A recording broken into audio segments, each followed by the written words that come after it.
up, people? How's it going? So, I missed you guys, and I got my class done. I went and saw my family and had dinner with them. I did my mile walk, and so I'm chilling right before bed.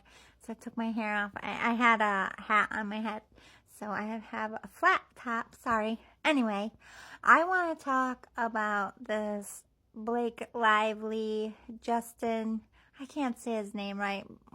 We're just going to call him Justin B. And not Justin Bieber either. Let me look it up how to say it while I got you, because I want to be correct. Because I was torn on this whole thing. I mean, I wasn't torn on the whole thing. Like, I watched Baldoni. Let me look it up. Justin. I bet you all I got to do. Yeah. Baldoni.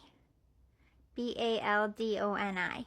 Justin Baldoni. Sorry, Justin. I watched him on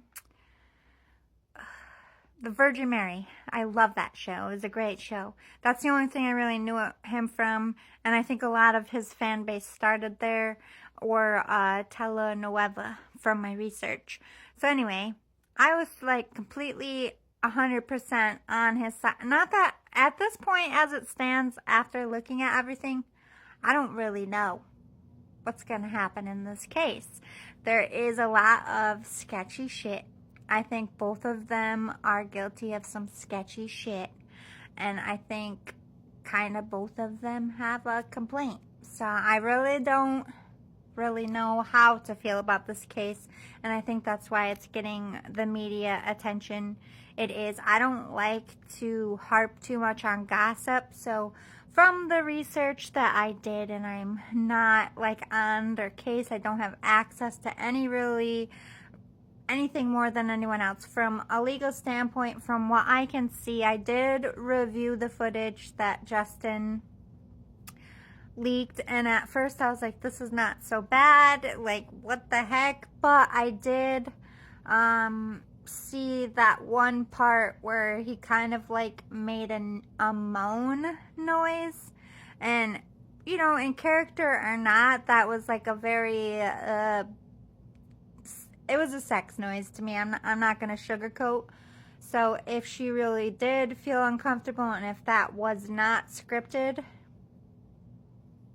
I could, when that first came out, I don't think we all understood like what was in the contract, because that's what you need to look at.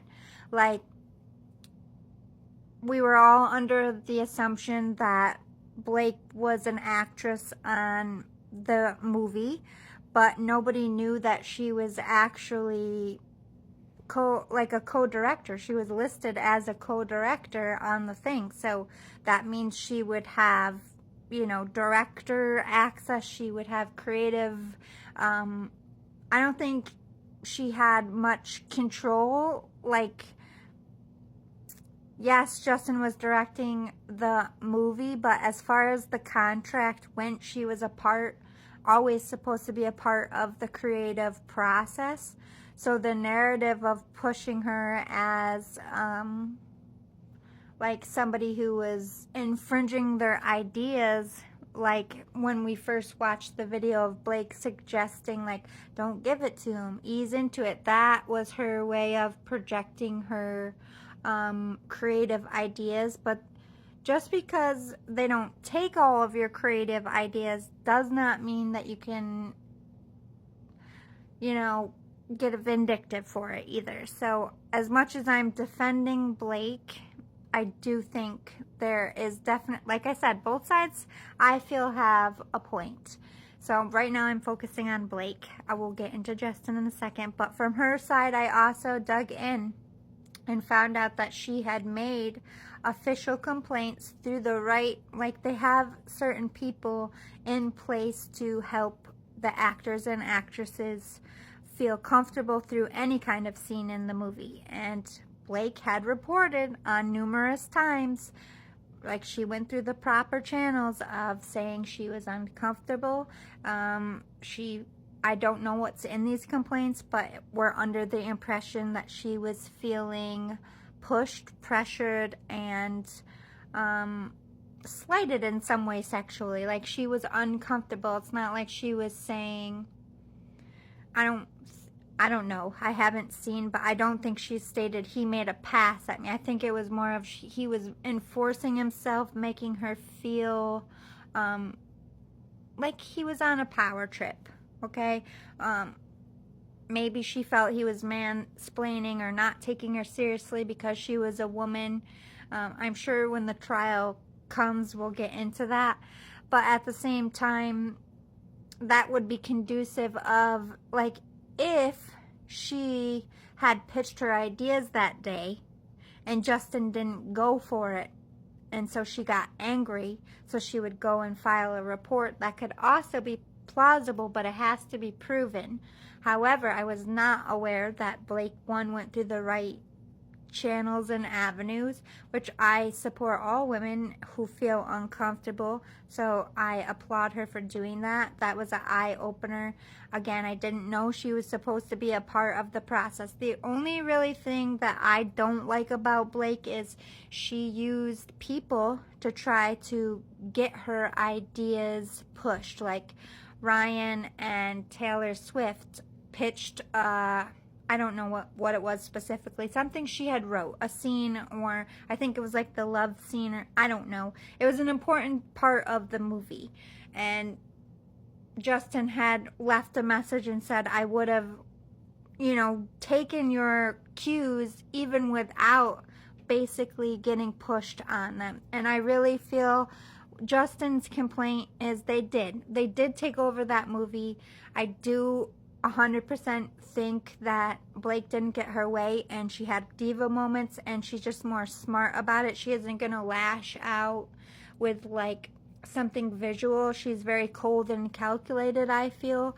And so I'm interested to see the complaints she made and the evidence she states to back up that.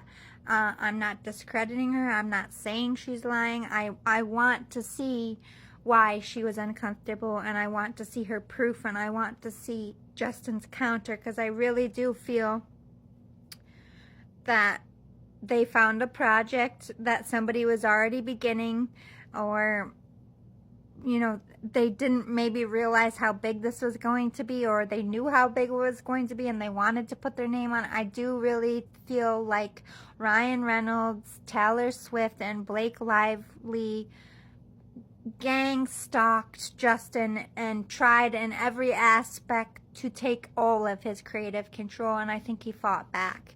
I really feel like that's all Justin's guilty of. However, I am in, if a woman goes through the proper channels, there's something going on. So someone behind the scenes is going to know something, whether it be like, oh, that never happened, Blake was just pushy, or oh, it did happen and I saw it. That's going to be key here, and who wins.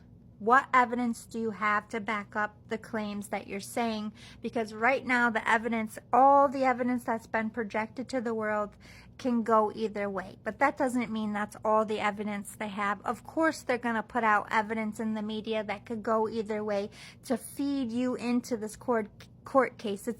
We are entering the age of celebrity courts. Like, how I used to come home and watch live court shows? Now it's become like a to-do with celebrities, and it's disgusting, and it's like they're just gonna tarnish, no matter who wins this case.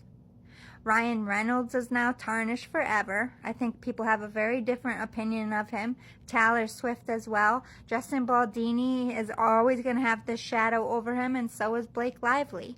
And including on top of Blake Lively, she had other people coming out with videos saying how hard she was and stuff, which she did also show there was a severe dip in her popularity because of gossip, but I really don't feel like that was all Justin. Those were those people who saw Justin be bullied and had a situation with Blake themselves and maybe didn't feel like anyone would listen to him, so they I think, put their stuff out and said, hey, you know, she was like this to me, you know, so it's really hard to bury truths in Hollywood. I'm interested to see which way this one goes. Could go either way.